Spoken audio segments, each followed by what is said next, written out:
Hey, hello again, guys. Paul from Babel Tech. I wanted to record a video which talks about how to update your terms of service. Yeah, it's an important consideration that you need to think about before launching your service, your website.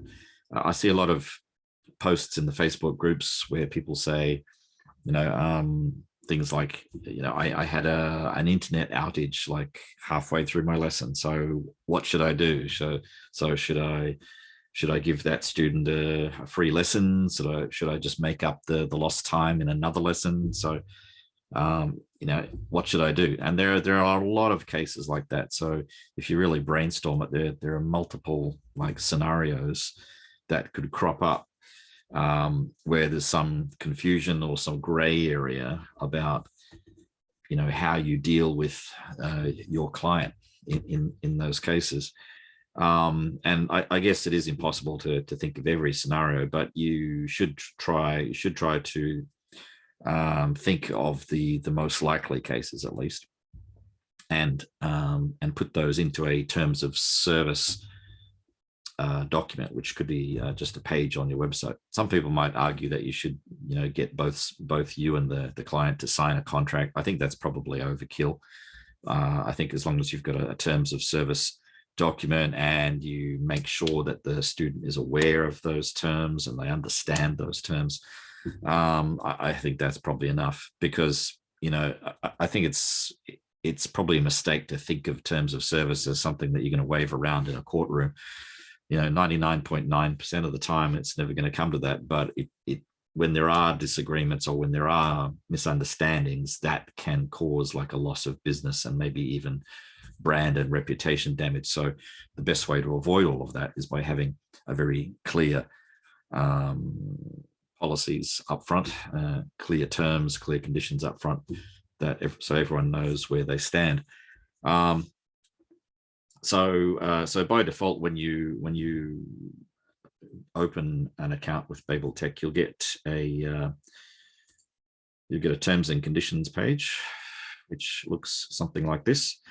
And the only thing which you need to keep on here is this part about this service. So this service and its services are owned by and operated exclusively by, and this will just be populated with whatever the name of your website is. There's like a short code which just grabs the name of your website and puts it in here.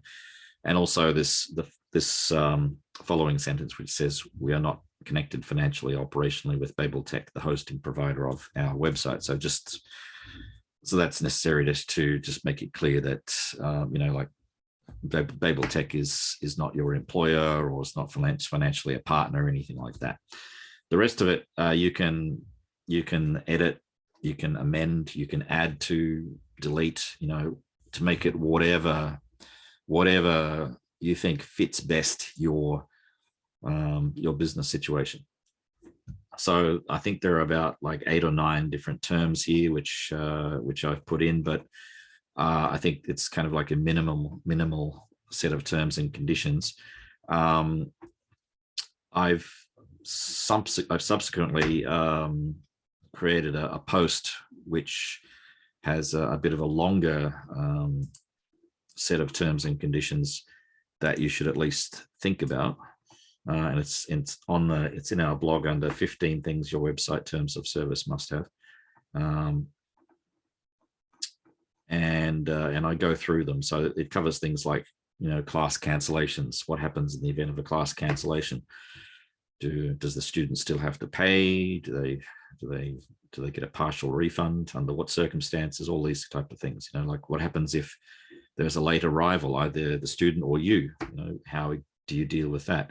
What about technical issues? What about natural disasters and other calamities? I've had situations where there's been a power outage due to some electrical storm. That happens if you live in a certain climate. There's all sorts of things that can happen. So anyway, so there's a good list of things which you may or may not want to put in your terms of service in here.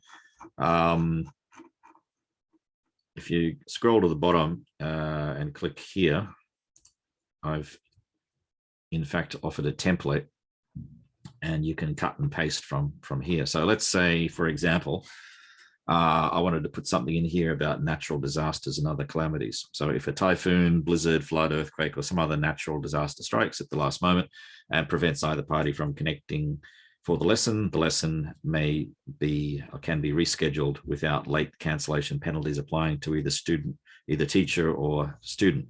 Okay, so and I'm comfortable with that. So I'm going to copy that. Control C to copy. Come back to here. Hit the page editor.